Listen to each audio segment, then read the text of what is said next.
bendiga, hermanos, a todos y cada uno de ustedes. Sean bienvenidos en esta preciosa tarde, ya casi noche. Vamos a dar inicio en el nombre del Señor con esta preciosa enseñanza de llamamiento ministerial. Que el Señor nos guíe, hermanos, y así dejamos este tiempo al Espíritu Santo. Amén. Amén. Que el Señor los guarde y les bendiga, hermanos. Gloria a Dios. Pongámonos de pie y damos inicio. Gracias a Dios por permitirnos estar aquí. Gloria a Dios. El Señor nos va a hablar en esta tarde a través de su palabra. Amén. Gracias a Dios. Amén. Quiero cantar una linda canción de aquel que mi vida cambió. Dice este canto. Quiero cantar una linda canción de aquel que mi vida cambió.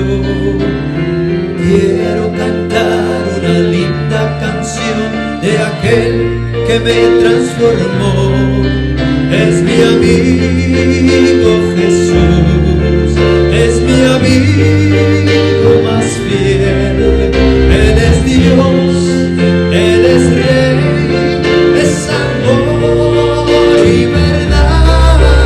Solo en Él encontré esa paz que busqué. Solo en Él encontré la felicidad.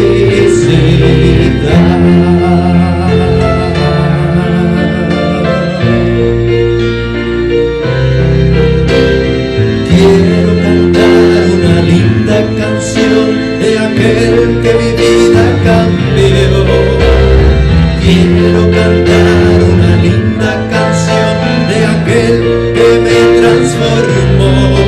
Es mi amigo Jesús, es mi amigo más fiel.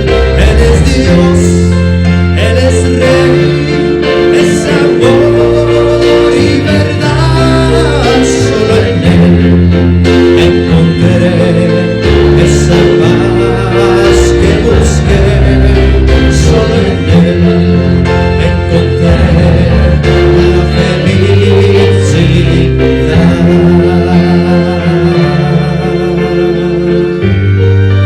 La felicidad.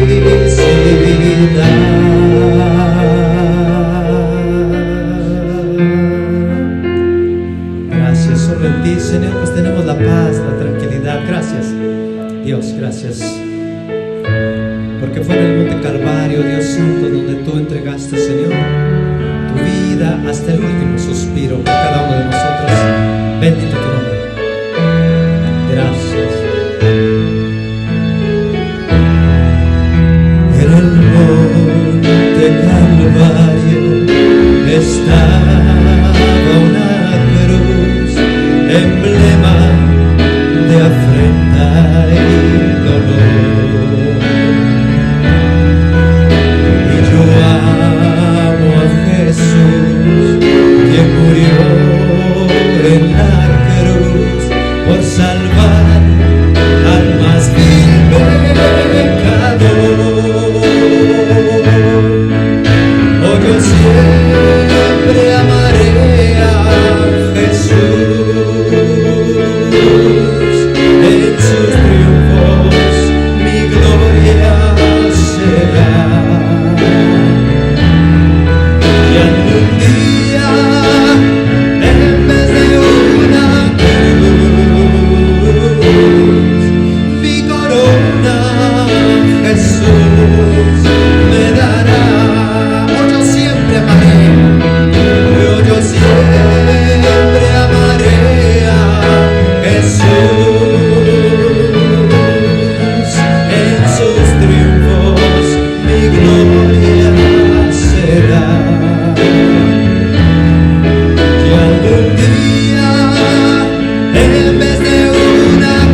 tu venida también. Te la honra y la gloria. Amén y amén. Dios les bendiga, Dios les guarde. Pastor tiene este lugar. Amén. Gracias. Gloria al Señor. Que el Señor les bendiga en esta tarde. Quisiera aprovechar para, pues hoy decirles a todos sean bienvenidos a esta hora. Les invito para que oremos antes de cualquier otra cosa más, seguir haciendo para pedir a Dios su bendición. Padre que estás en los cielos, en esta hora Dios te alabo y te bendigo y te doy gracias por este tiempo, Señor, que tú nos concedes la bendición, oh Dios, de poder hoy, oh Señor, entrar en este tiempo de escuchar tu palabra. Oh Dios, venimos para sentarnos ante tus pies y pedirte que tú, oh Dios, hables, reveles, muestres, nos indiques, establezcas, Señor, tu palabra entre nosotros en esta hora. Oh Dios, para todos los presentes y todos los que están, oh Dios, distribuidos en cualquier lugar, oh Padre, en esta hora estamos, Señor, pidiéndote tu bendición, la revelación de tu palabra, la revelación, oh Dios, la cual nos puede hacer cada día sabios, oh Dios, y establecer nuestra fe, nuestra conducta, oh Dios, como pueblo tuyo. Te alabo y te bendigo y te doy gracias en esta tarde ya gloriosa. Háblanos pues, Señor, y este día, oh Dios, encomendamos esta primera parte de este estudio maravilloso de tu palabra, oh Dios, creyendo y confiando que para todos será de bendición. Gracias en el nombre glorioso de Cristo Jesús. Amén. Amén. Gracias al Señor. Que el Señor les bendiga a todos en esta pues noche ya, ¿verdad? Estamos en bendición y nos gozamos por todas estas bendiciones gloriosas en el Señor Jesucristo.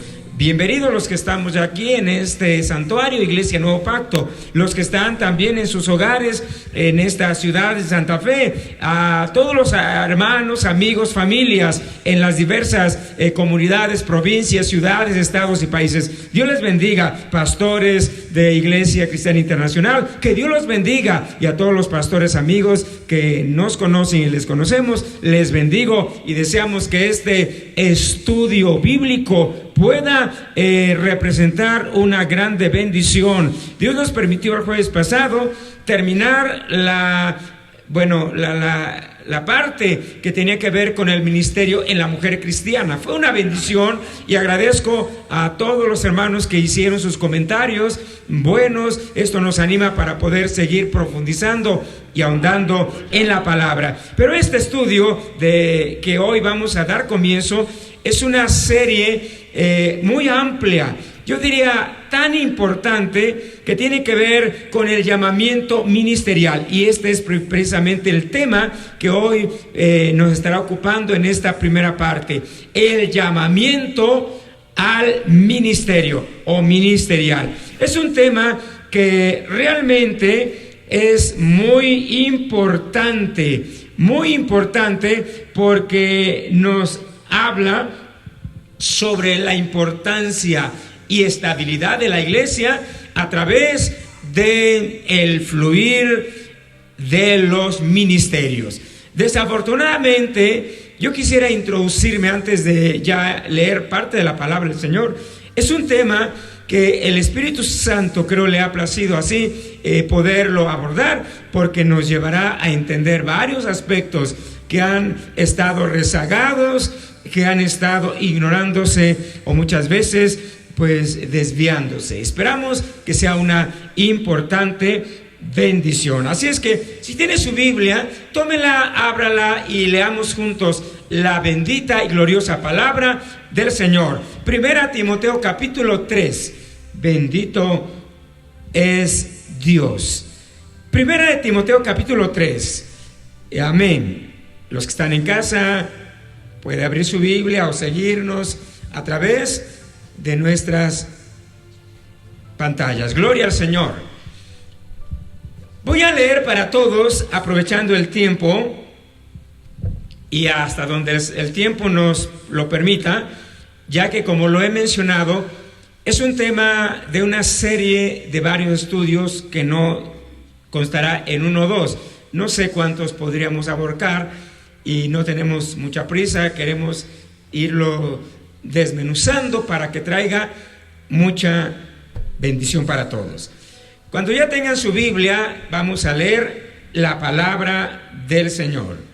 Gloria a nuestro Dios. Repito, para todos, la palabra de nuestro Dios. Versículo 1 al 10. Palabra fiel. Si alguno anhela o apetece obispado, buena obra desea. Pero es necesario que el obispo sea irreprensible, marido de una sola mujer, sobrio, prudente, decoroso, hospedador, apto para enseñar, no dado al vino, no pendenciero, no codicioso de ganancias deshonestas, sino amable, apacible, no avaro, que gobierne bien su casa, que tenga a sus hijos en sujeción con toda honestidad. Pues el que no sabe gobernar su propia casa, ¿cómo cuidará de la iglesia de Dios? No un neófito, no sea que envaneciéndose caiga en la condenación del diablo. También es necesario que tenga buen testimonio de los de afuera, para que no caiga en descrédito y en lazo del diablo. Los diáconos asimismo deben de ser honestos, sin doblez, no dados a mucho vino, no codiciosos de ganancias deshonestas, que guarden el misterio de la fe con limpia conciencia, y estos también sean sometidos a prueba primero, y entonces ejerzan el diaconado si son irreprensibles. Amén. Dios les bendiga a todos en esta noche gloriosa. Podemos bendecir al Señor por libertad, por supuesto. El tema titulado El llamamiento ministerial. El llamamiento ministerial es la primera parte que hoy tenemos. Y es importante entender que quien llama en realidad es Jesús. En la Biblia, en la primera carta a los Corintios capítulo 12, la Biblia narra la repartición de dones. Pero en la Biblia encontraremos que hay diversidad de dones, que en su interpretación y traducción tiene que ver, o ya sea dones naturales, habilidades, dones espirituales que corresponden a los dones del Espíritu Santo y que el mismo Espíritu los reparte como Él quiere, y los dones ministeriales. Los dones ministeriales los reparte Jesucristo. Él es el poseedor. Y la Biblia dice que Él los reparte como Él quiere, de acuerdo a su voluntad, por predestinación en nosotros, y también de acuerdo a nuestras capacidades. En temas anteriores aprendimos que los dones ministeriales o los ministerios, el llamamiento, está estrechamente ligado al carácter de cada persona, hombre o mujer, de acuerdo a los temperamentos. Hoy no vamos a andar en eso porque es un tema ya expuesto en el pasado, y si usted no estuvo en este tema, puede volverlo a sintonizar en nuestro espacio Iglesia Nuevo Pacto. Bueno, de tal manera que los dones ministeriales están ligados a toda esta gama de características y capacidades de cada creyente. Pero también hay algo que es importante señalar, que los llamamientos o los ministerios, el Señor los reparte como Él quiere y llama de acuerdo a su voluntad, a su omnisciencia, a su sabiduría, para que el pueblo del Señor pueda ser ministrado a través y por medio de los ministerios. Hoy es una introducción y vamos a estar hablando algunas cuestiones que quizás para algunos de entrada pudiera ser que nos desviamos y salimos del tema, pero no es así. Es porque queremos adentrarnos estrechamente para entender lo que es la afluencia de los dones ministeriales. Y quisiera, antes de decir otra cosa más, mencionar por qué es importante los ministerios. Porque son los que van a alimentar, cuidar, guiar, pero sobre todo gobernar a la iglesia del Señor. Es el gobierno de Jesús a través de la gama de los ministerios, a lo que llamamos presbiterio. Hoy vamos a tratar de desentrañar todo esto de acuerdo a la palabra. Pues bien, cuando hablamos de llamamiento ministerial, hay 3 versículos o 3 pasajes más bien bíblicos que es importante hoy recalcar y señalar. Y uno de ellos es en el Evangelio de Mateo capítulo 9, versículos 36 al 38. Y al ver las multitudes, hablo de Jesús, tuvo compasión de ellas, porque estaban desamparadas y dispersas como ovejas que no tienen pastor. Entonces dijo a sus discípulos: a la verdad la mies es mucha, mas los obreros pocos. Rogad pues al Señor de la mies que envíe obreros a su mies.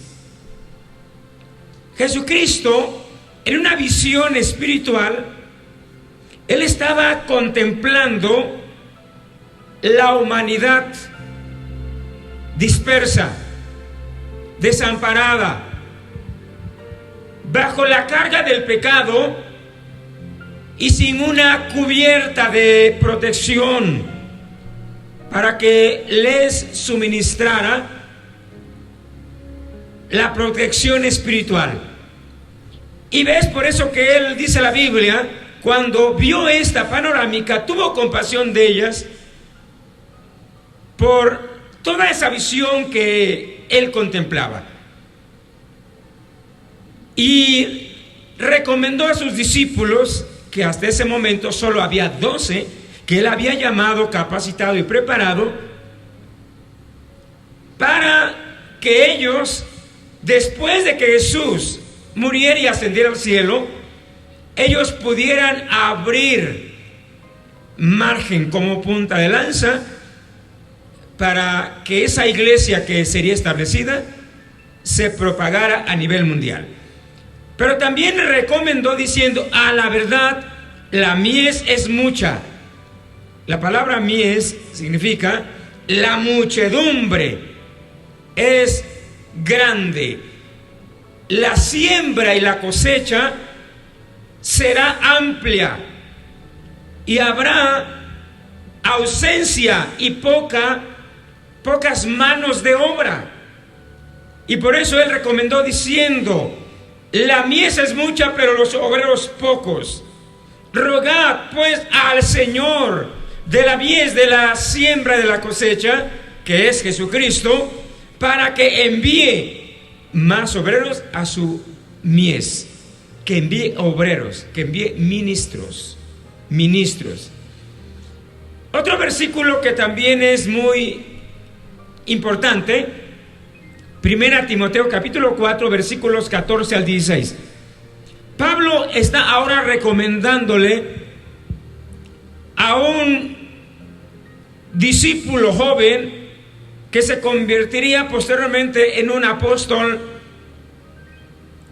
parte del presbiterio, y le recomienda diciéndole: no descuides el don que hay en ti.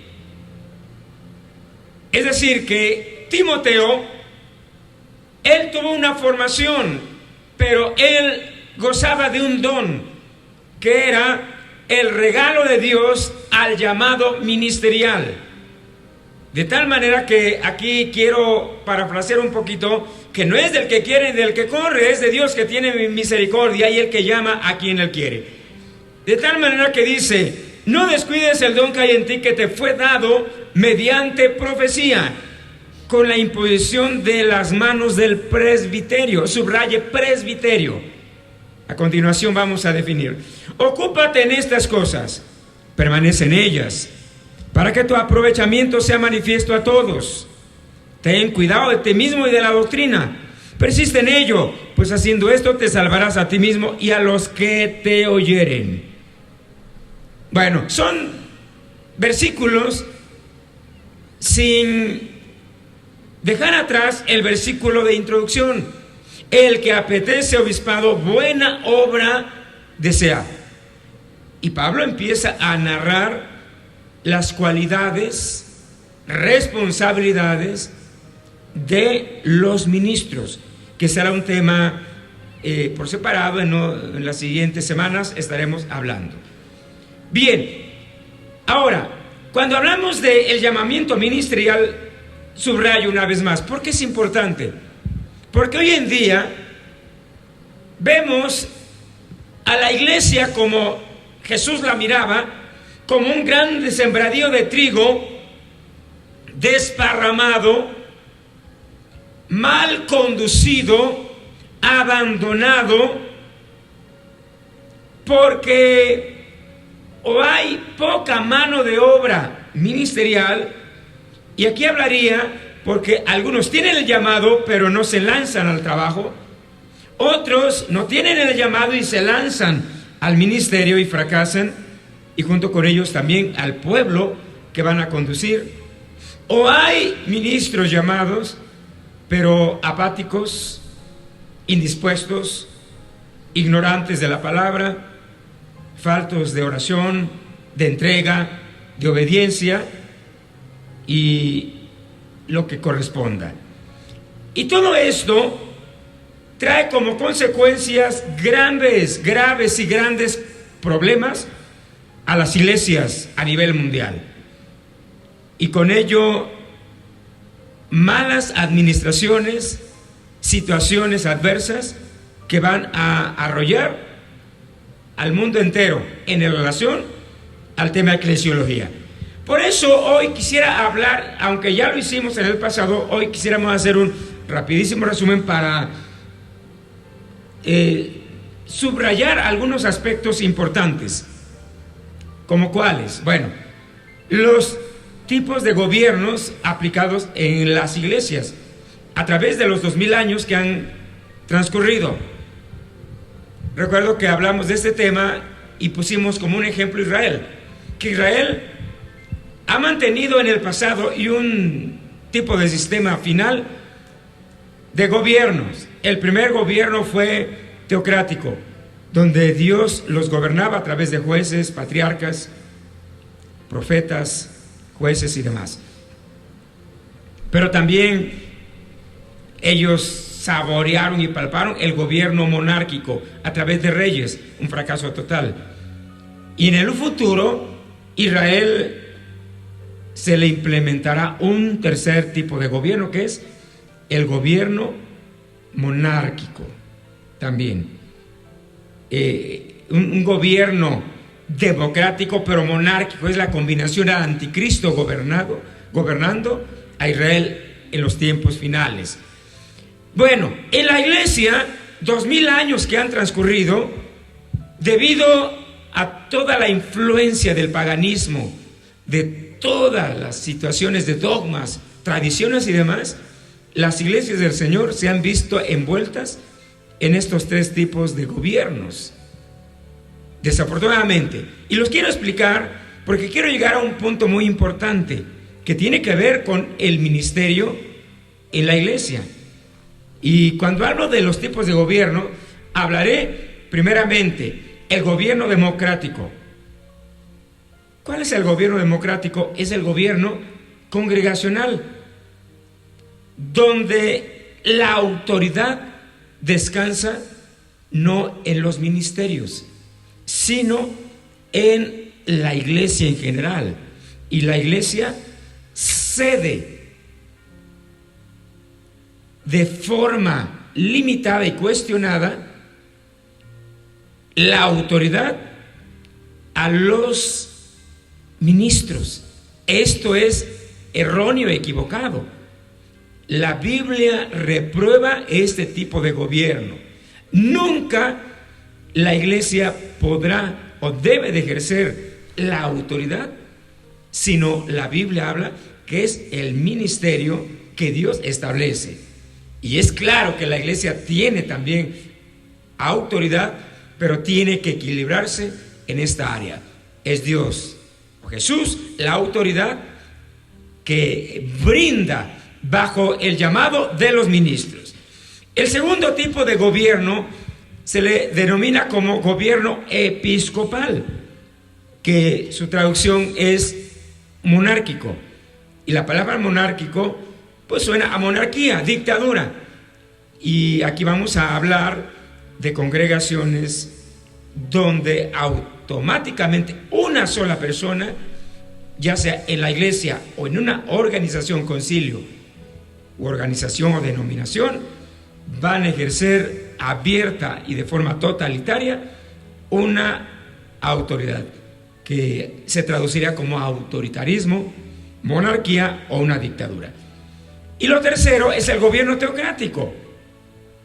Es el gobierno donde toda la autoridad descansa en Dios, Jesús siendo el poseedor de los dones ministeriales.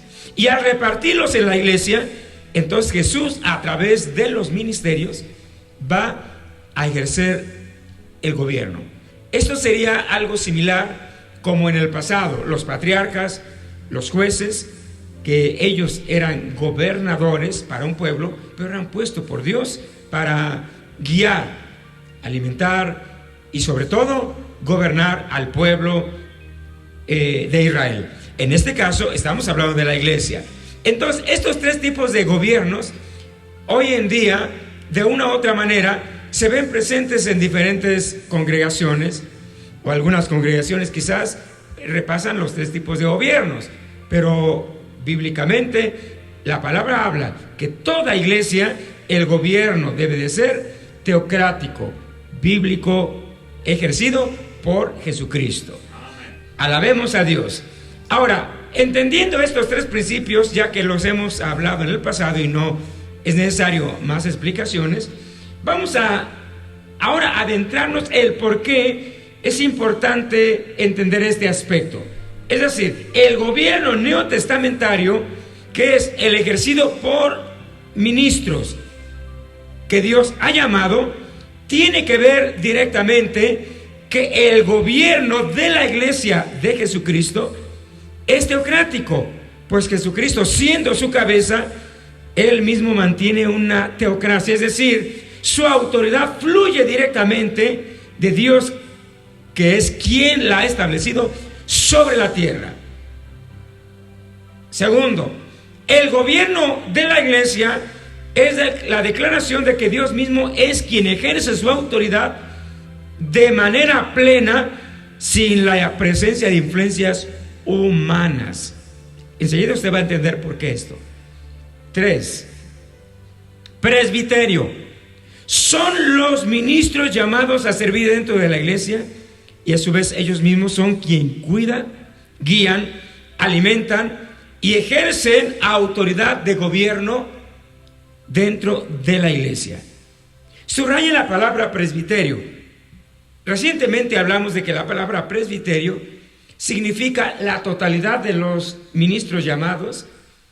Algunas veces alguien atribuye que el presbiterio es solo la suma de 1, 2, 3 o más apóstoles. Algunos más incluyen a un profeta o profetas. Otros más lo extienden a los evangelistas. Pero bíblicamente la palabra presbiterio es la totalidad de todos los ministerios fundamentales, a saber, apóstoles, profetas, evangelistas, pastores, maestros.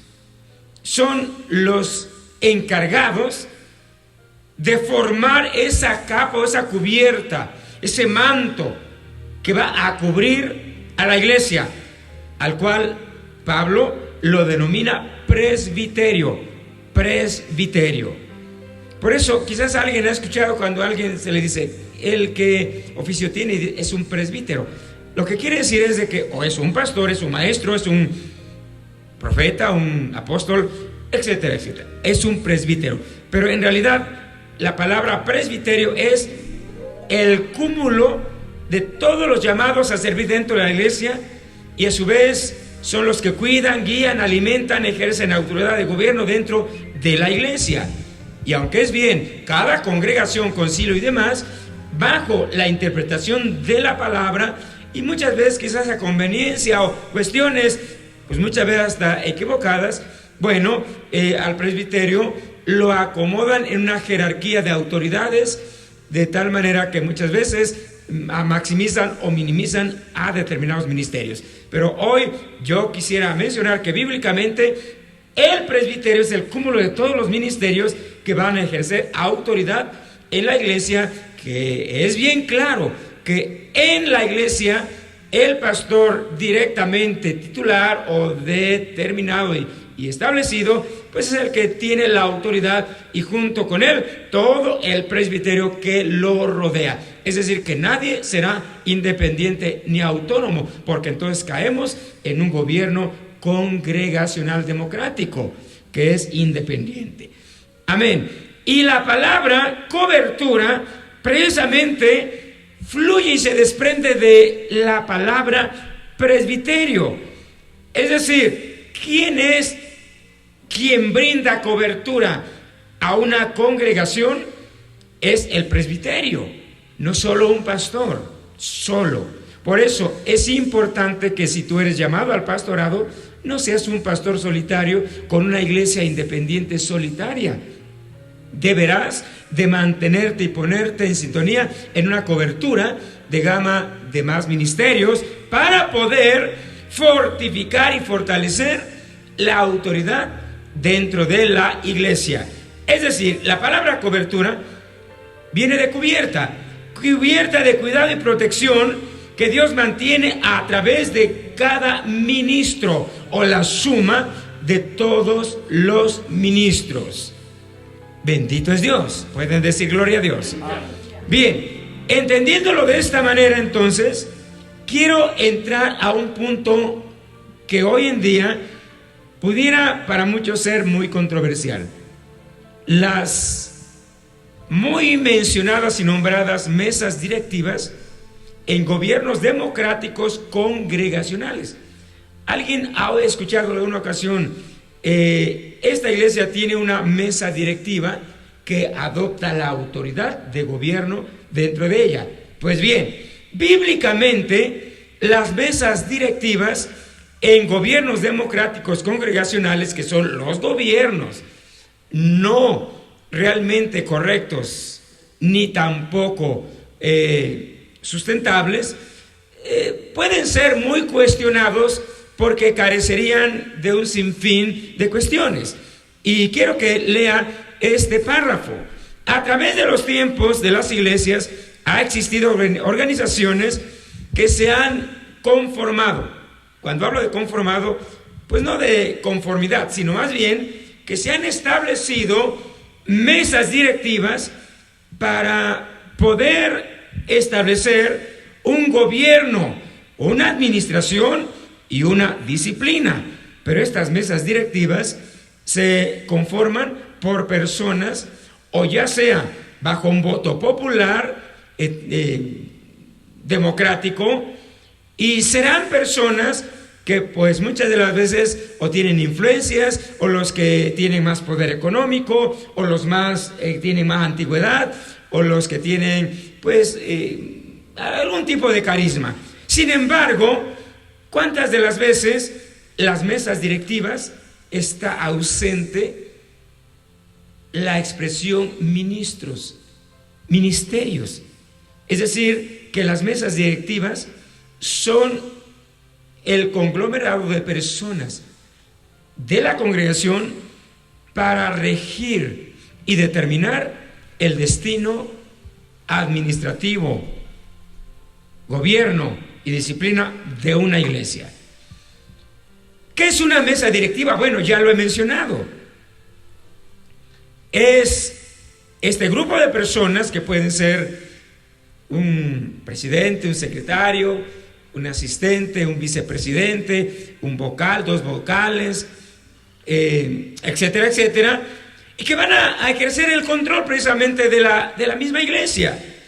Este tipo de administración da por resultado restar y quitar autoridad, ya sea al pastor, al presbiterio, para ejercer el gobierno dentro de la iglesia, suprimiendo de este modo el gobierno teocrático y por consecuencia suprimir presbiterio y cobertura espiritual de parte del Señor dentro de la iglesia.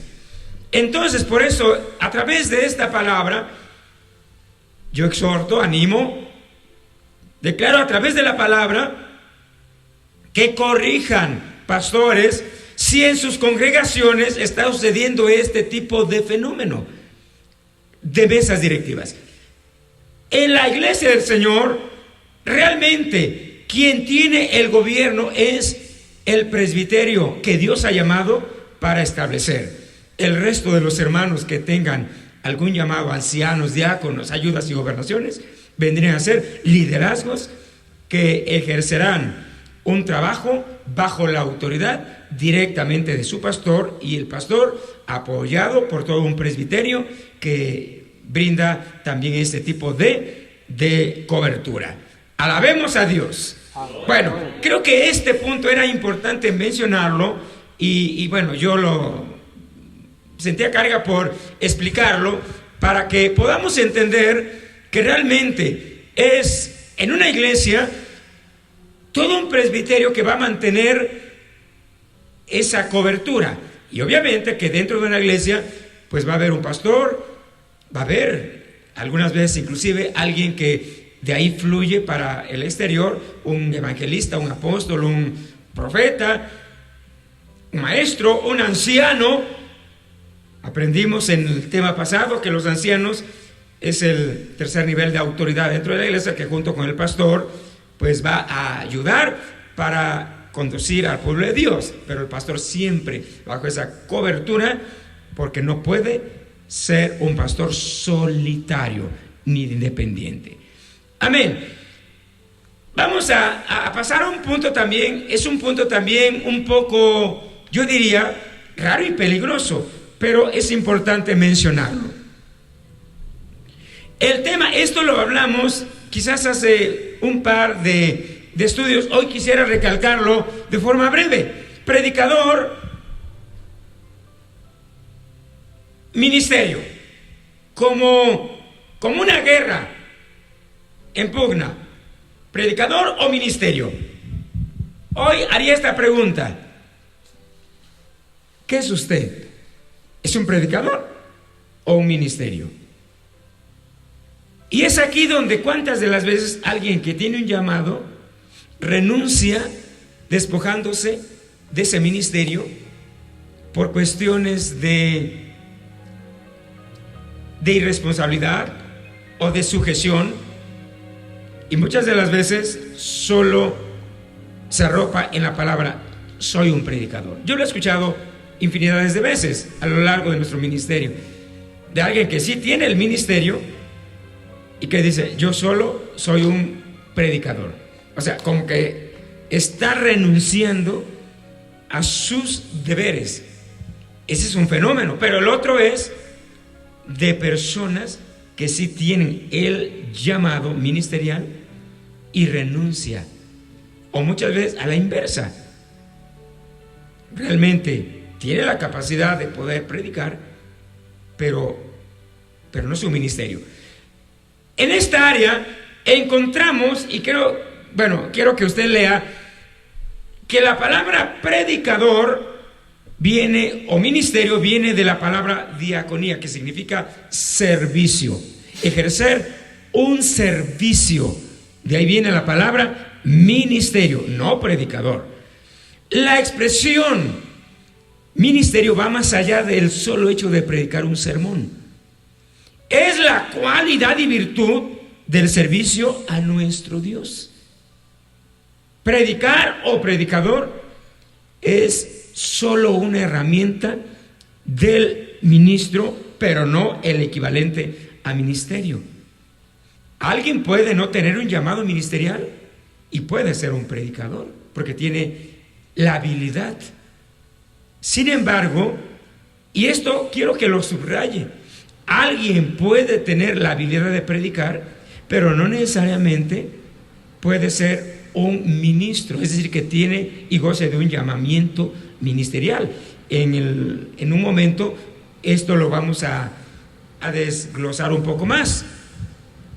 Muchos dicen, yo solo soy un predicador, y en verdad lo que están expresando es evadir las verdaderas responsabilidades y compromisos que conllevan y demandan el llamamiento ministerial. Yo recuerdo que les hablaba de que como un servidor, como un llamado al ministerio, que a través de los años hemos servido aquí y allá, bueno, en un momento dado nos resistíamos, siendo muy joven, a responder al llamado del Señor, pero Dios nos sacó de aquí, de allá y de allá, y nos trajo para predicar. Pero yo no hablaría de que el Señor me trajo a un púlpito, porque el púlpito sería un punto en el infinito de las responsabilidades ministeriales. Es decir, que el ministerio, la palabra ministerio, es servir en la infinidad de responsabilidades que conllevan al pueblo del Señor, dependiendo el tipo de llamado que haya recibido de parte del Señor. De tal manera que entonces predicador no es equivalencia a ministerio, y ministerio no es lo mismo solamente equivalencia de predicador. Es decir, yo no puedo decir, bueno, me voy a limitar solo a predicar y nada más. Esto está sucediendo, es un fenómeno a nivel mundial que está sucediendo, donde vemos a tanta gente deambulando de norte a sur, de este a oeste, predicando en las iglesias, pero evadiendo un llamamiento.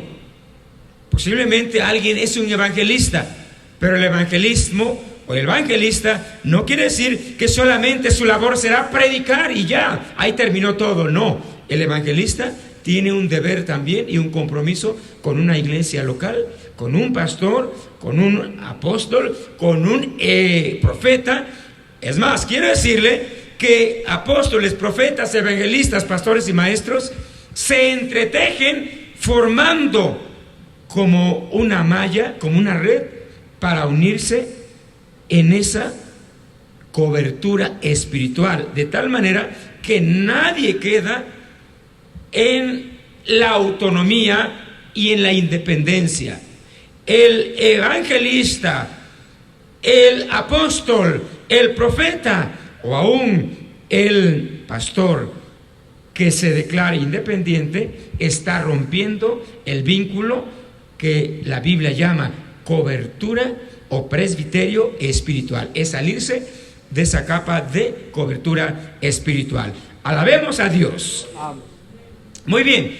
Ahora vamos a entrar, y quisiera ya ahora ir apuntalando, porque creo que hemos estado aprendiendo cosas muy importantes que tienen que ver con la cuestión, y en esta área me estoy refiriendo a la situación del llamamiento ministerial. Hoy yo pudiera decir que hay un sinfín de interrogantes, como cuáles. ¿Seré llamado al ministerio? ¿Qué pasos debo de seguir para saber cómo sucede el llamamiento? ¿Cuáles son las características de llamamientos? ¿Quién me va a asesorar para establecerme, instruirme como un llamado al ministerio? ¿Acaso son los profetas los que van a determinar quiénes son los que tienen un llamado al ministerio? ¿O son los apóstoles? ¿O es la congregación única y estrictamente los que van por votación popular a establecer al nuevo pastor, a los apóstoles y demás ministerios? Y la respuesta es no. Bíblicamente, yo quiero decirle que la Biblia nos habla de cosas muy importantes, sobre todo cómo entender, cómo saber si yo tengo un llamado al ministerio. En estas partes que vamos a hablar son muy importantes y quizás para muchos sonará como algo extremadamente nuevo. Lea lo que ahí encontramos. La iglesia y el pastor son los lugares de concepción de los ministerios. Quiero que usted dijera este párrafo. Que la iglesia y el pastor son el lugar correcto de concepción de los ministerios. ¿Qué quiero decir con esto? Que es en la iglesia donde se forjan, donde se gestan, donde sucede la concepción. Y la palabra concepción quiere decir que se conciben los nuevos ministerios en la iglesia. Me llama mucho la atención porque en la Biblia hay alguien que me inspira mucho, porque es algo en la cual yo me veo reflejado de cómo Dios me llamó también. Y me refiero a un joven. Yo podría hablar de 2 o 3 jóvenes en la Biblia que fueron llamados y que muchas veces apóstoles, evangelistas y profetas, hubo discusiones. Hablaría, por ejemplo, de Timoteo. Hay otro joven llamado Juan Marcos, sobrenombre. Estos 2 jóvenes, y pudiera haber otros más, Felipe, Apolos, Bernabé, el mismo propio Pablo. Él no era joven cuando él se convirtió, pero bueno, me quedo con estos 2 jóvenes, Juan Marcos y Timoteo. La Biblia dice que ellos fueron gestados en la congregación, en una congregación. Si usted ha leído la Biblia, Timoteo tuvo mucho apego con la iglesia de Éfeso. Juan Marcos y Apolos y los demás en otra congregación. Y todos tuvieron una cercanía, es decir, como el feto con ese cordón umbilical en la placenta y vientre de la madre en la matriz. La iglesia se convierte en la mujer con una matriz donde gesta los nuevos ministros. Es decir, que entonces no solo el pastor y el presbiterio, sino es la iglesia, que no puede haber separación, no se puede romper ese vínculo. Y ellos fueron forjados, pero también encontramos, por ejemplo, Pablo alude a un joven llamado Timoteo, y inevitablemente él resalta también la importancia del hogar. Sí, del hogar. De 2 mujeres. Y el padre de Timoteo, un griego. Pero Pablo aquí hace alusión porque se entiende que estas 2 mujeres fueron mentoras, madres espirituales de Timoteo, la abuela y la madre, Loida y Eunice. Y alaba estas mujeres, y a Timoteo le dice: no olvides esa instrucción y esa fe no fingida que hubo en ti, pero antes de ti, en tu abuela y en tu madre. Pero también Pablo no separa, no rompe ese vínculo, ese cordón que unía a Timoteo de una iglesia donde él fue forjado. Es decir, que Timoteo no era un joven deambulante de aquí para allá. Era llamado y llevado por Pablo porque él estaba siendo capacitado y preparado para un ministerio de autoridad que conformaría dentro también del presbiterio, que era el apostolado. Pero tanto fue así que inclusive hasta hubo pleitos de Pablo y Bernabé cuando una vez discutieron, porque Juan Marcos se regresó y Pablo pues decide no llevarlo, y bueno, situaciones, pero finalmente vemos a Pablo diciendo: tráeme a Juan Marcos, que me es útil para el ministerio. O sea, él ya había entendido que había fallado. Pero bueno, aquí encontramos que la iglesia y el pastor son el lugar correcto de concepción de los nuevos ministerios. Y miren, esto es importante. Las responsabilidades del pastor, ¿cuáles son? Descubrir, forjar y formar los ministerios. Y aquí anoté algo enrolado en paréntesis. Pero ¿cómo lo podrá hacer si él mismo no tiene un llamamiento? Se da cuenta que hoy en día, por eso al principio yo mencioné, ¿por qué la importancia de hablar de los ministerios y el llamado? Porque hoy en día vemos una larga lista a nivel mundial de congregaciones que se forjaron con un personaje invisible porque no tenía un llamado al ministerio. Y finalmente fracasan. Y finalmente la iglesia sucumbe. ¿Por qué? Porque no tiene el llamado. Pero el pastor que realmente cruzó por la etapa que bíblicamente se habla para ser establecido como pastor, que no fue de la noche a la mañana. Timoteo no se forja como un apóstol de noche a la mañana. Pablo, ¿no cree usted que llegó a ser apóstol de la noche a la mañana? Él fue guiado primero por algunos discípulos de menor quizás capacidad, y así fue escalando hasta convertirse en Pablo.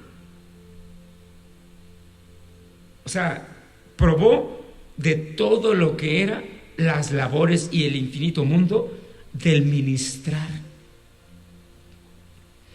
Entonces encontramos que es la responsabilidad de los pastores descubrir, forjar y formar los ministerios. Puede haber casos donde algunas veces un apóstol, un profeta, un maestro, un evangelista, Dios le revele que determinadas personas tienen un llamado. Lo ideal, yo recomendaría que se lo haga saber al pastor, porque muchas de las veces sucede lo contrario. El pastor organiza un servicio de evangelismo, un evento de ministración, y viene el apóstol, el profeta o el invitado, otro pastor, y llama al hermano y dice: Dios me dice que tú eres un pastor. Y ahí sucede un conflicto.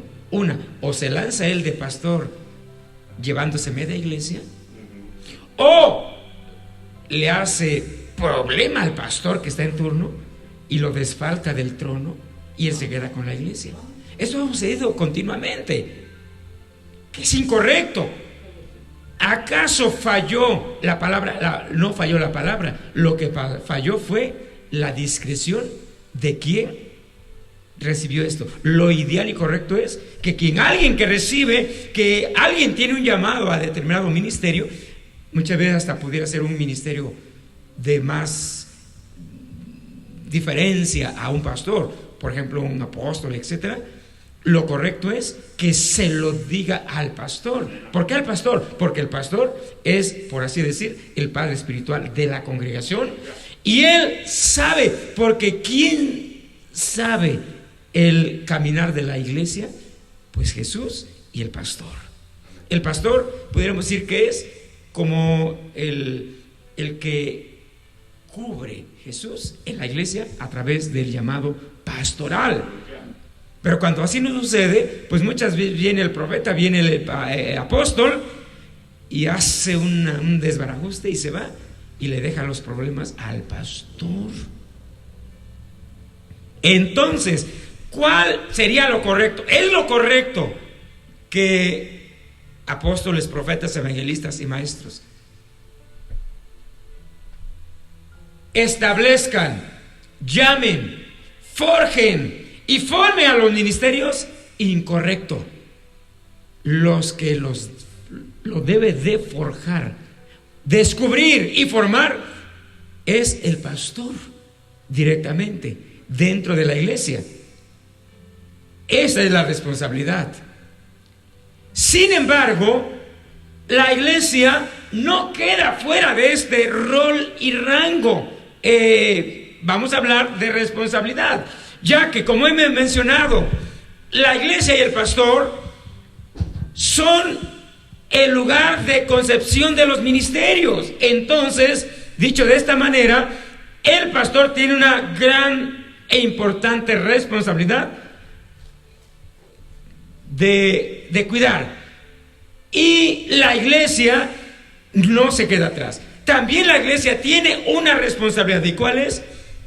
La iglesia los cuida, evalúa, y en su autoridad se establecen, pero siempre discerniendo su llamado. Es en realidad en la iglesia donde se van a descubrir quién tiene el llamado. Algunos comenzarán, quizás si tiene un llamado al determinado ministerio, ejerciendo alguna autoridad que los pastores les van delegando, y junto esta mezcla como una bendición, el pastor empezará, después de descubrir, forjar, discipular, formar a los ministerios que tienen ya un llamado determinado, y entonces así serán probados. En la Biblia hay una palabra que dice: y antes de establecerlos, sean probados, y así ministren, si fueren sin crimen. Sean antes probados. Yo aquí hablaría de dos cosas. Una, o que realmente al que quieren lanzar de pastor o de ministro o de ministerio en general no tiene el llamado, y al ponerlo a prueba no va a darlo ancho, entonces finalmente se desiste en establecerlo como un ministerio. ¿Se recuerda cuando aquello que sonaba un tanto simpático o raro, ¿verdad? Que alguien se puso de pastor y al otro de diácono, y resulta que el diácono siempre abrazaba toda la responsabilidad del pastor y el pastor del diácono, y finalmente tuvo que corregirse porque los llamados estaban invertidos. Un error grave. O también aquí pudiera darse porque sí tiene el llamado pastoral, pero no está preparado y maduro para ejercerlo, porque si se le pone, lo que va a terminar es que va a terminar de destruir a la iglesia o a la nueva misión. Alguien dijo: el nuevo pastor recibió una iglesia y la convirtió en misión, porque la redujo, porque no tenía la capacidad. Entonces, aquí es importante, o muchas de las veces, si tiene el llamado, pero a pesar de que tiene la escuela teológica, le falta escuela espiritual. Es pleitista, de doblado ánimo, irrespetuoso, desobediente. Entonces no es el tiempo todavía de establecerlo, deberá de esperar aún todavía. Estoy quizás anticipando un poquito más de los procesos del establecimiento del pastor, pero en este momento centrémonos en esta parte. Es en la iglesia el lugar donde sucede la concepción de los ministerios, donde se van a descubrir, forjar y formar, y que la iglesia también debe de cuidarlos, debe de apoyarlos, debe de vigilar su estatus de crecimiento, pero siempre con el cuidado correcto. No sea que suceda que de repente el pastor ya descubrió que alguien tiene un llamado pastoral. Yo no creo que en una iglesia, si Dios llama a 2, 3 pastores, deba de ser un problema. El problema es cuando la iglesia más bien hace el problema, que 10 hermanitos necios y rebeldes aplauden a alguien que tiene el llamado pastoral y dividen a la congregación lanzando a este nuevo hermano que tiene el llamado. Sí tenía el llamado, pero no era el tiempo todavía de ser establecido, y muchas veces la iglesia les da más alas porque hay cuestiones desordenadas. Bendigamos al Señor. Amén. ¿Estamos aquí todos? Amén. Muy bien, vamos a continuar. Y bueno, miren, esto es importante. La importancia del llamamiento divino. Siempre va a haber dos cuestiones que son las que están muy presentes en las iglesias. Primero, de que algunos se ponen al ministerio, es decir, que no tienen el llamado, pero corren y se ponen en la fila de los ministerios. Se ponen. ¿Por qué? Por intereses codiciosos y mezquinos. Recuerdo a alguien decir: no, pues es negocio ser pastor. Hablaba de negocio económico. Otro más dice: no, fracasé en todo lo que yo me propuse hacer en la vida y fracasé, y por eso lo único que me quedó fue de lanzarme de pastor. Es lo más vil y erróneo que alguien puede decir. Así es que no se ponga en la fila si no es llamado al ministerio. Dijo un gran ministro del Señor en el pasado: el que no tiene el llamado y se pone en la fila de los llamados es un loco e ignorante y necio. Eso es lo que realmente es. Es que el ministerio no es cualquier cosa, es algo divino del Señor, difícil, que sin el llamamiento es imposible. Segundo, unos se ponen y otros los ponen. Son puestos por cristianos rebeldes y desordenados. Casi siempre cuando alguien o no tiene llamado o no está en el tiempo correcto y se lanza al pastorado, es porque siempre hubo 3, 4, 5 familias que aplaudieron y que a manera de fans lanzan a la persona que pudiera ser o muy joven o inclusive adulto, pero que no era el tiempo o no tenía el llamado, y se lanza. Ni los ministerios ya establecidos, pastores o profetas, ni la iglesia misma son los que fabrican los ministerios. Es Dios quien escoge y llama al ministerio, y la iglesia y el pastor simplemente le da seguimiento a quien Dios llama. Amén, amén. Nadie, por muy capacitado y mucha antigüedad que tenga en el ministerio, puede determinar quién tiene, o más bien escoger y llamar bajo su propia determinación a un ministerio. No olvidemos aquí, esto es importante, que los ministerios son directamente traídos de lo alto por Dios. Dios escoge, Dios llama, Dios establece. El pastor y la iglesia junto con el presbiterio solamente le da el seguimiento para establecerlos. Bendiga al Señor, hermanos. Qué maravilloso es nuestro Dios. Aleluya. Vamos a continuar. Qué bueno es el Señor. Estamos aquí. Gloria a Dios. Bueno, vamos ahora a pasar a unos puntos muy importantes. Miren, ¿por qué es importante y es sumamente delicado el llamamiento? Bueno, en la Biblia encontramos, y hablo de este asunto, los llamamientos a través de la Biblia. Y aquí encontramos que desde la antigüedad Dios llamó a patriarcas como Noé, Enoc, Abraham, Isaac, Jacob, Moisés, Josué, y el llamado fue exclusivamente un llamado de parte del Señor. En el tiempo de los jueces Dios llamó a varios jueces. Aquí solo puse algunos, pero hay una lista de por lo menos 13, 14 si colocamos a Samuel, porque algunos estudiosos lo suman al profeta Samuel como un juez también. que ejerció trabajo como los jueces. Otoniel, Débora, Gedeón, Sangar, Sansón, Jefté y otros más, por lo menos 13. Sacerdotes, sumos sacerdotes, Dios los escogió bajo un linaje específico. Aarón, Eleazar, Elí, aquí solo pongo a 3, pero hubo una lista de más de 30. Profetas, muchísimos profetas. Aquí colocaré a Samuel, un gran profeta, Elías, Eliseo, Isaías.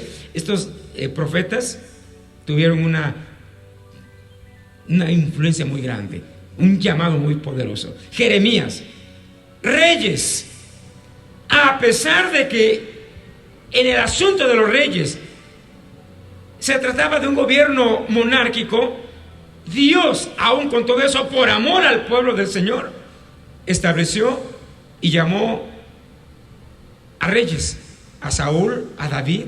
¿Se acuerdan de David cuando Dios lo llama? Amén. Con características muy importantes. A Salomón. Pero es claro que este sistema de gobierno iba a fracasar y fracasó. Empezó aparentemente bien con Saúl y empezó a fracasar. Continuó David, y aunque David Dios lo escogió con características únicas, David falló.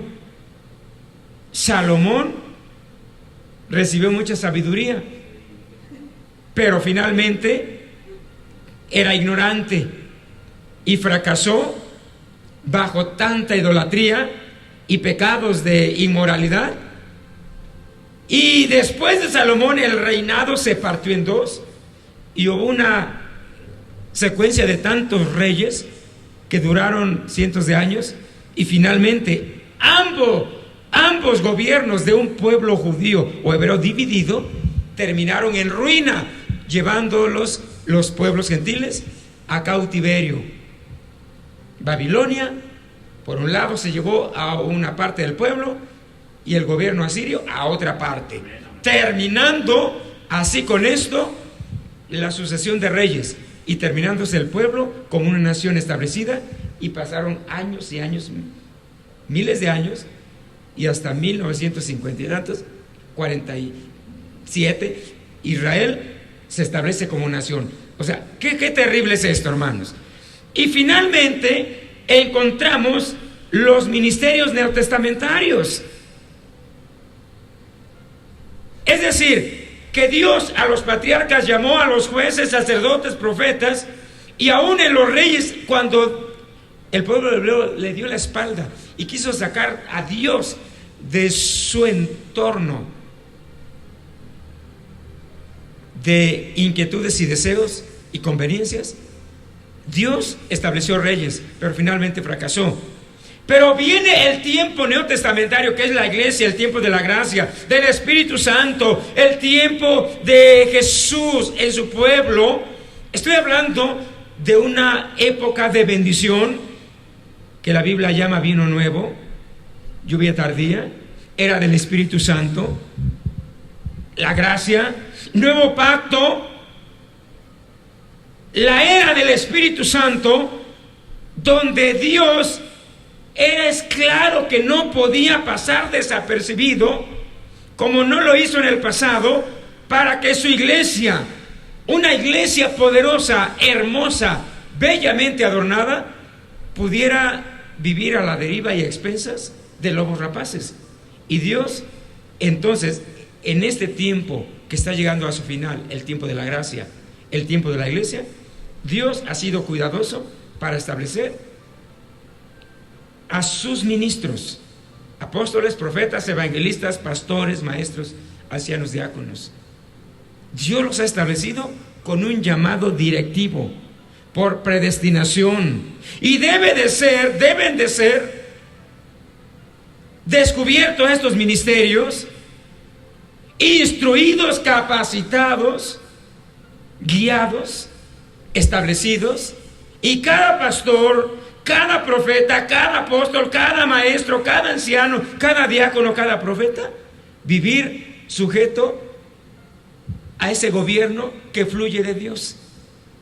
Yo diría que apóstoles, profetas, evangelistas, hasta llegar diáconos, ayudas y gobernaciones, es como un amasijo unido, donde el único que realmente sabe gobernar y lo debe de hacer y se le debe de conceder esa autoridad es Jesucristo. Ninguna iglesia debe de ser gobernada de una manera monárquica, en dictadura, ensanchándose en una situación de una autoridad que Dios no le ha concedido a determinado ministerio. Los llamamientos, por eso son importantes, mis hermanos, porque tiene que haber esa situación que la Biblia habla. Yo diría esa sazón espiritual. Hoy estamos como que redondeando para llegar directamente al próximo jueves de algo muy importante. La importancia del llamamiento divino. Es decir, debemos de subrayar por qué es importante. Y lo presentaré bajo esta pregunta.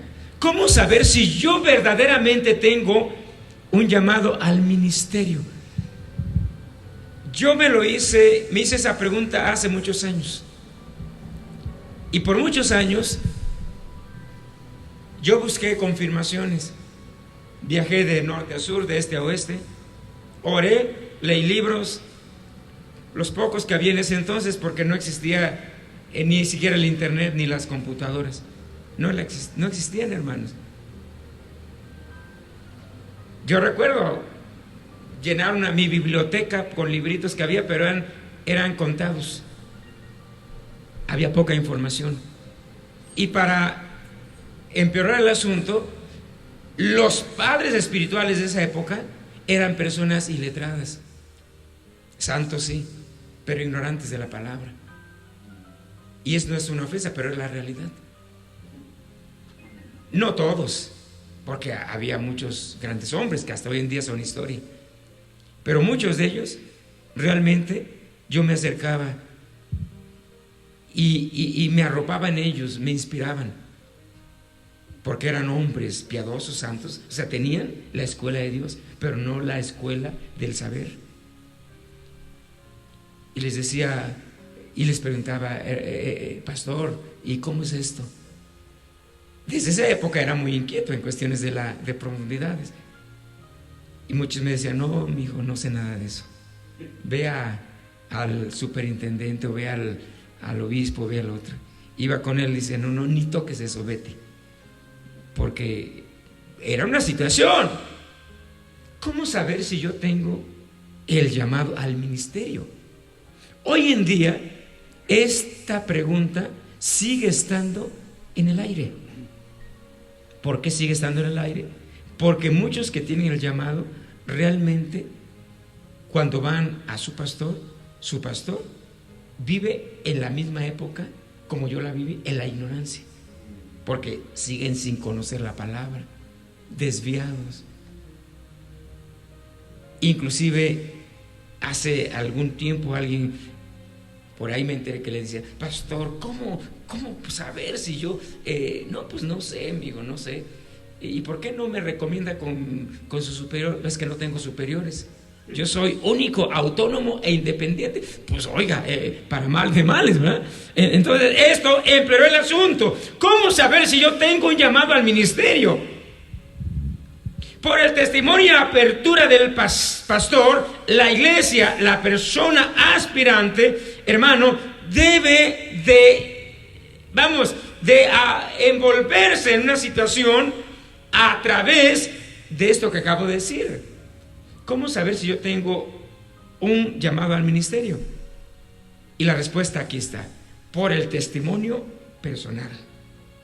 Cuando alguien tiene el llamado, va a ser innegable, imposible de cubrir que el hermano tiene un llamado. Va a ser imposible.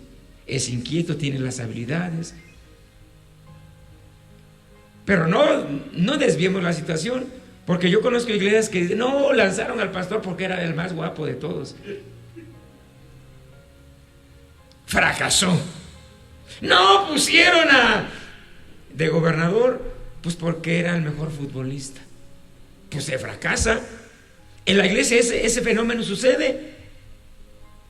Se coloca a alguien porque es carismático, pero en las áreas físicas, pero no por las áreas espirituales y del llamado. O sea, que tenga carisma es bueno. Hay pastores que son carismáticos, pero no tienen llamado. Hay pastores que son carismáticos, muy sociables, muy amenos, animadores.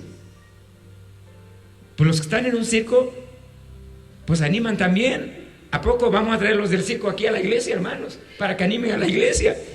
Decía alguien en una ocasión, ¿por qué no cambia el letrero de la iglesia que diga, remate? La Walmart se transportó a la iglesia Nuevo Pacto. Todo el mundo se va a venir. Pero no es así.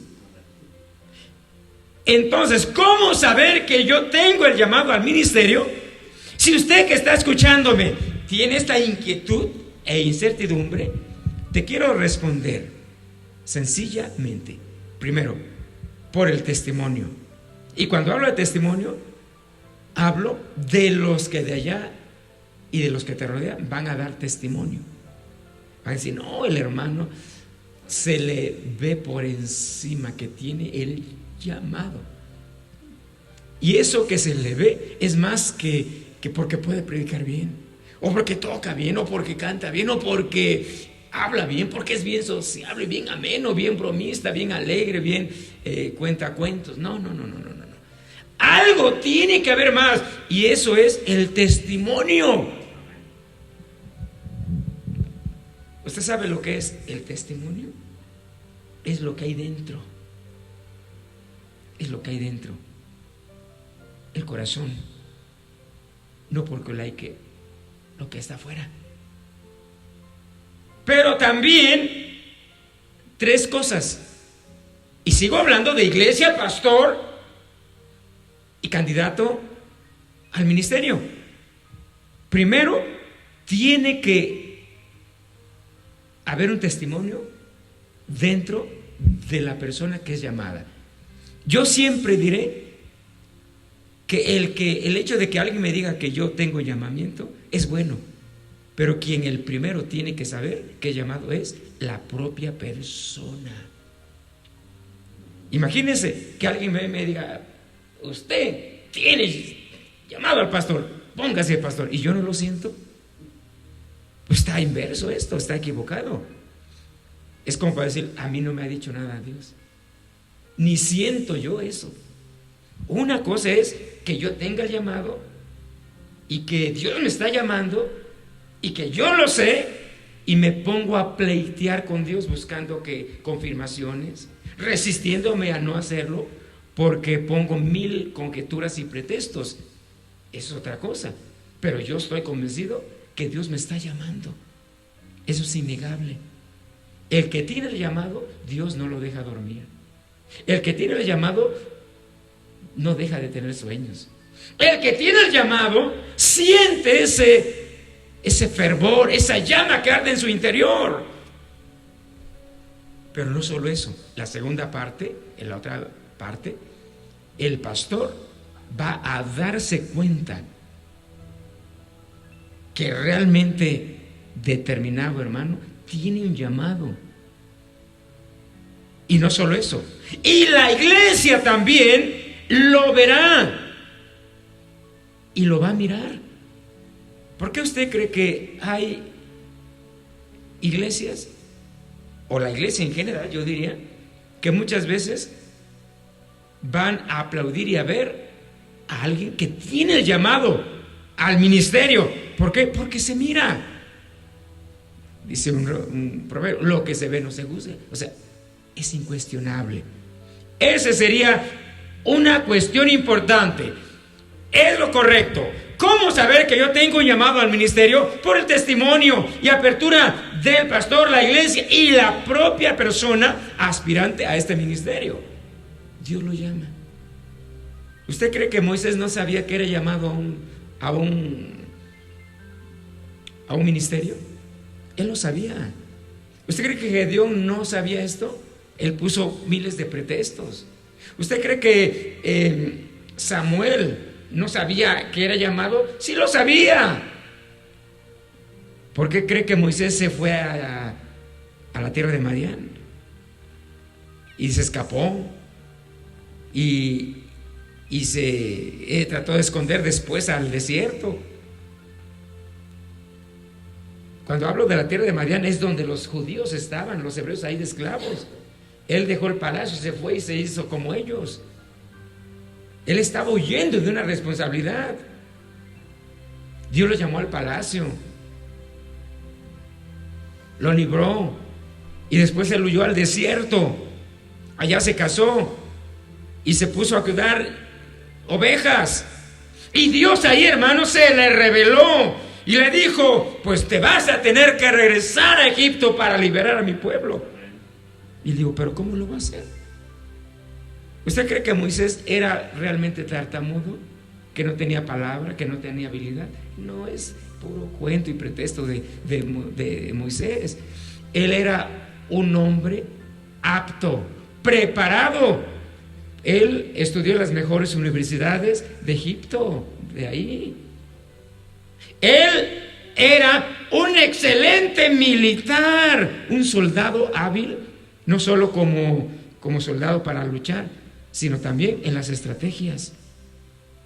Preparado. Dios lo preparó. ¿Usted cree que Dios iba a escoger a alguien ignorante, sin preparación, para que sacara a su pueblo? No. Si aún con todo esto, imagínese, Dios, Él lo preparó. ¿Y cuánto tiempo tardó? Hay personas que tienen el llamado y ya, es que arde en mí. Pero la codicia, hermano, de lanzarse al pastorado de la noche a la mañana, sin esperar el tiempo. Todo en su tiempo, hermanos. Todo en su tiempo.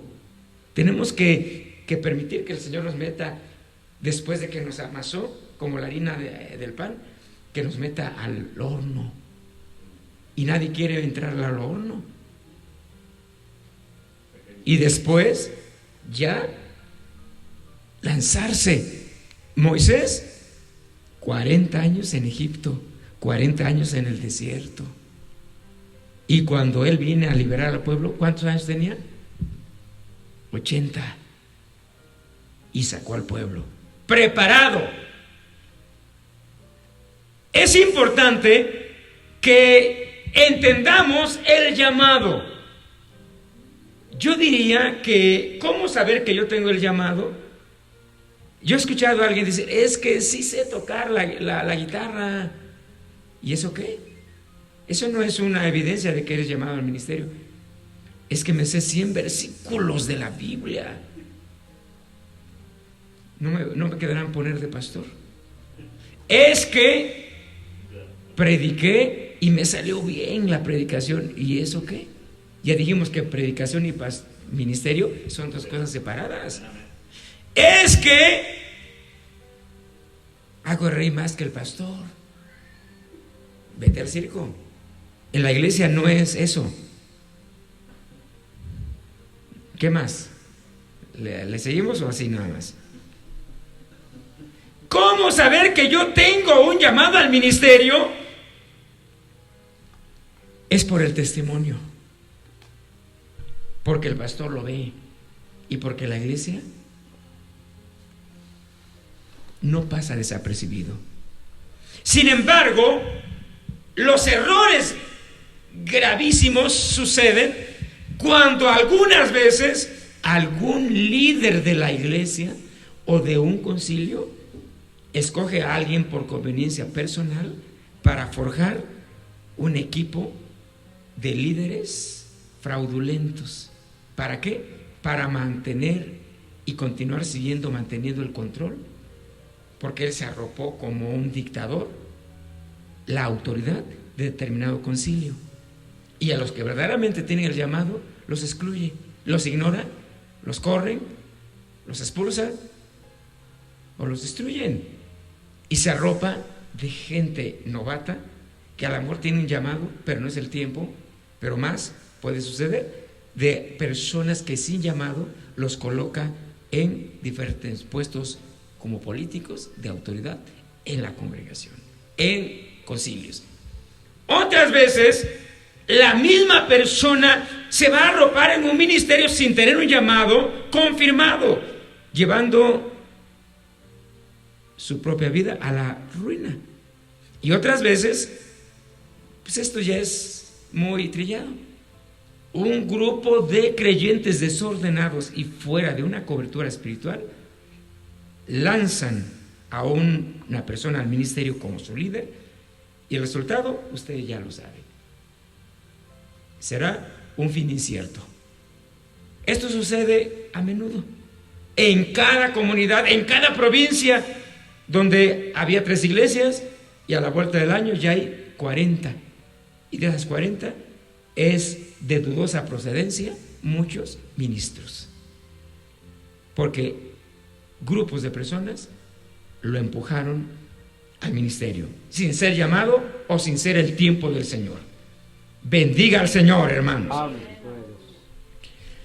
Todo esto tiene que ver con situaciones muy importantes que la palabra del Señor nos habla, de tal manera que entonces cuidemos. Yo aquí quiero mencionar, cuidemos este párrafo de cómo darme cuenta que tengo al llamado al ministerio. Y no olvidemos nunca, no olvide nunca esto: el testimonio personal es lo primero. Dios habla a tu vida. Dios, antes que nada, va a hablar a tu vida. Te va a hablar en sueños, te va a poner una llama en ti que te va a dejar,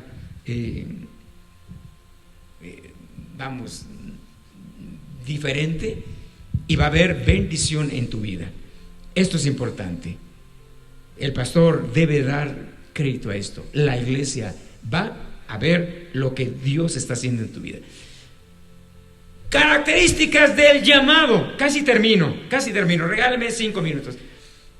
Tenemos lo que llamaríamos el lado subjetivo, que es el deseo y el anhelo, pero tenemos la otra parte, que es la objetividad, virtudes morales y espirituales. Los requisitos del aspirante al ministerio no son solo el deseo. Y hay que tener cuidado también con las señales, porque alguien dice: yo ya le pido al Señor una señal. Es cuando el novio busca a una novia, o el joven a una novia: dame una señal si es ella. Si me hace señas así, ella va a ser. O sea, se ponen señales equivocadas. O alguien quiere ver señales en el cielo, que Dios le ponga: sí, tú eres llamado al ministerio.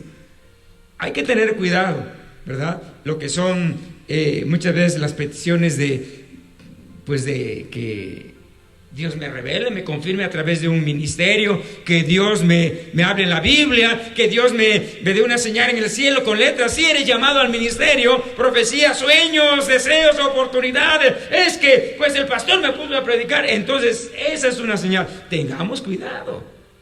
A lo mejor te pusieron porque no había quien, y eras el único que tenías más tiempo y conocías varios versículos de la Biblia, y te pusieron a predicar. Pero eso no quiere decir exactamente que puedas tener un llamado al ministerio. Mire, esto lo voy a resumir rápidamente.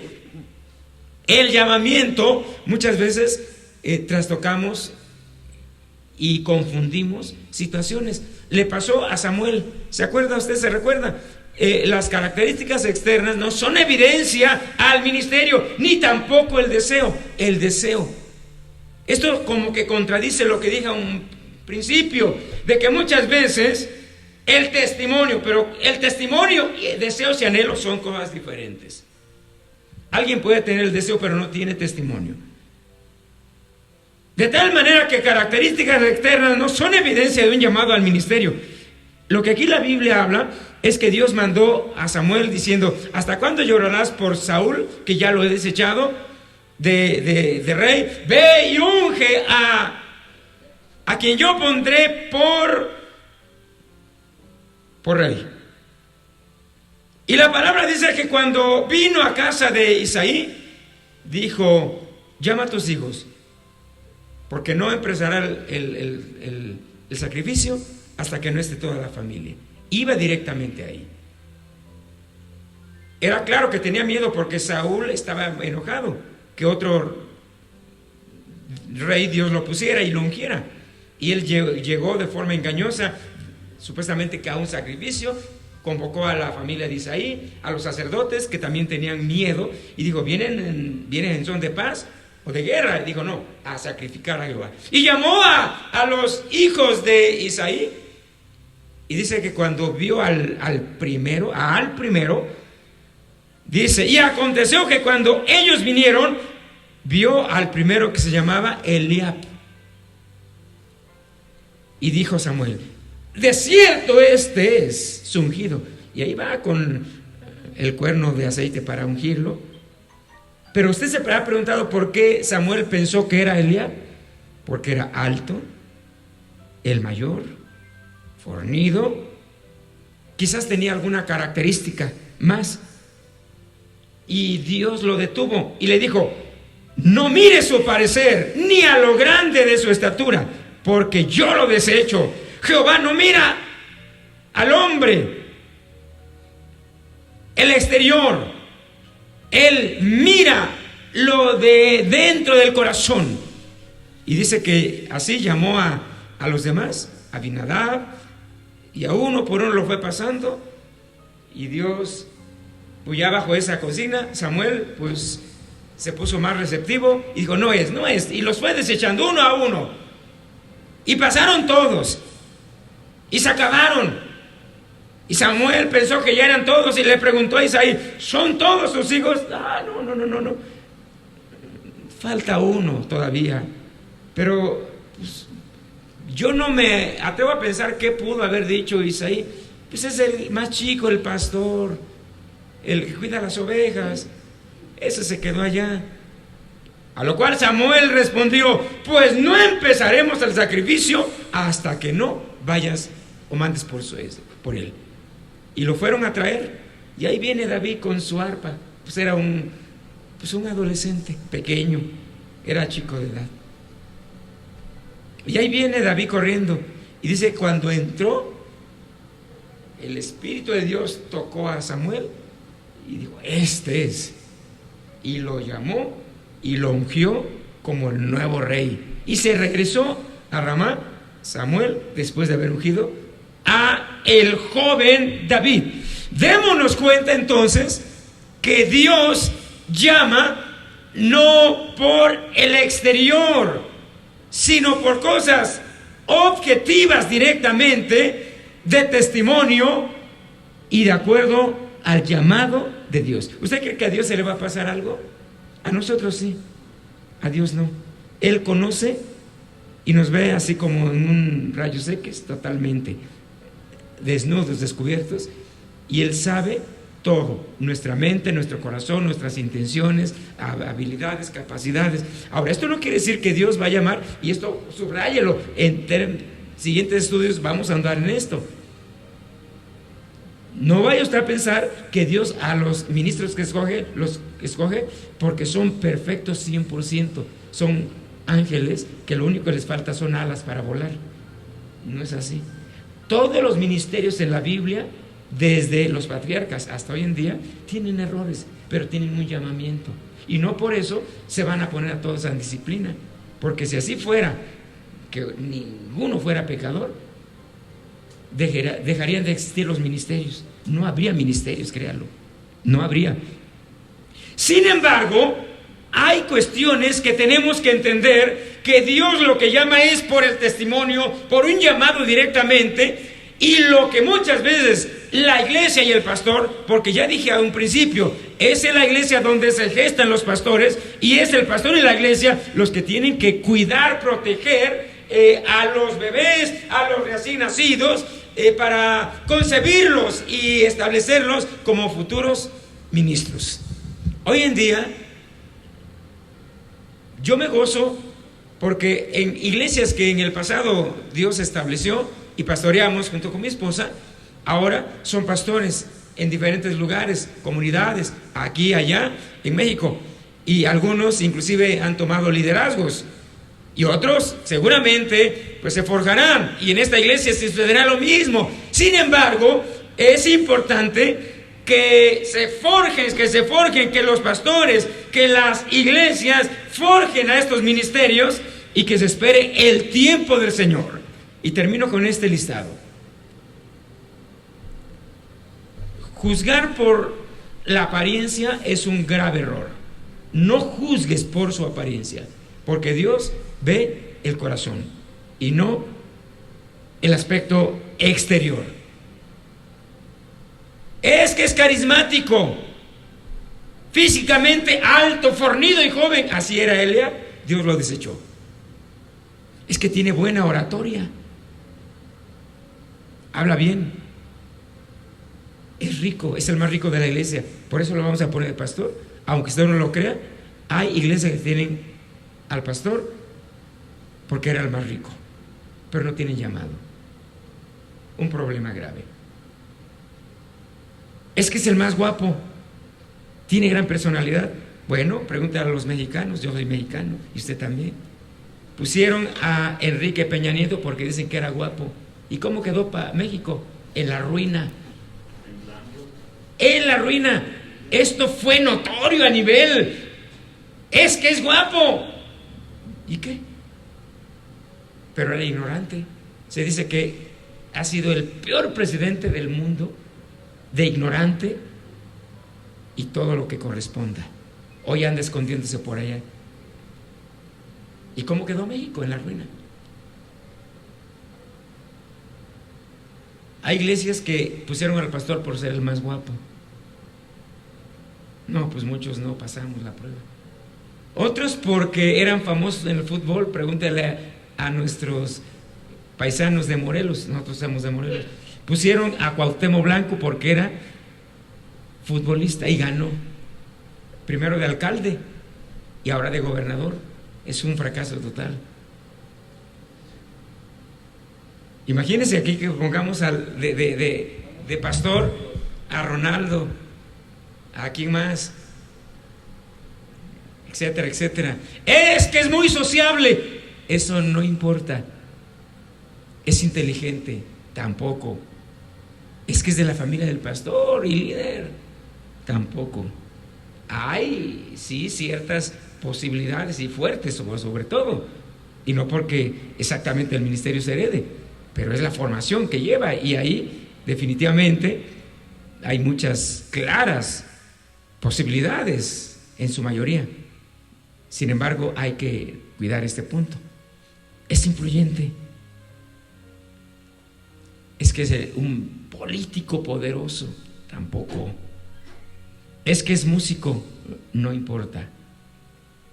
Que el pastor toque es una habilidad, pero no es su llamado. Es que es el profesor de la escuela, hasta el director de la iglesia, y eso qué, que siga ya dando clases, pero en la iglesia es otro el llamamiento. Jesús escogió a 12 para ser sus discípulos, y aun con todo eso, la Biblia dice que uno fracasó, Judas. ¿Se da cuenta? Las responsabilidades del campo de acción del ministerio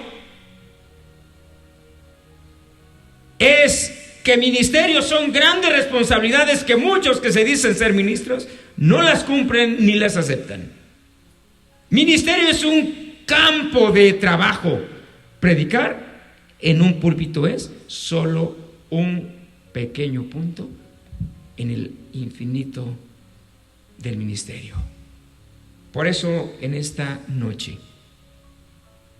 yo quiero invitarle para que usted, que tiene el llamado al ministerio, le diga al Señor: heme aquí, Señor, envíame a mí. Permite ser discipulado para que tu vida pueda ser útil en el trabajo del Señor. Y así, de esta manera, entender que Dios nos ha llamado al ministerio. Iglesia, ministros, pastores, tenemos que ser manos amigas para forjar a los nuevos ministerios del pastorado. Este estudio continuará porque hay cosas tan importantes para el próximo jueves. Dios te bendiga. Pongámonos de pie y demos gracias a Dios por este comienzo, esta introducción tan importante, el ministerio llamado de parte del Señor. Oremos. Padre que estás en los cielos, en esta noche te doy gracias, Señor, porque, oh Dios mío, a ti te ha placido llamar hombres y mujeres al santo ministerio, servir en tu iglesia, trabajar, oh Dios mío, para el fortalecimiento de tu misma iglesia. Yo te pido, Dios, que nos ayudes para continuar cada día, oh Dios, moviéndonos en el mover de la palabra, oh Dios mío, siempre, oh Dios, dando testimonio de que tú estás llamando hombres y mujeres día a día para sumarse al trabajo de tu obra. Gracias en el glorioso nombre de nuestro amado Señor Jesucristo. Ahora, oh Dios mío, bendice esta serie de estudios bíblicos para que tu pueblo pueda, oh Dios, adquirir sabiduría y desarrollarse por el camino, oh Dios, de lo sabio y de lo correcto. Te lo pido en el nombre de Jesús. Amén.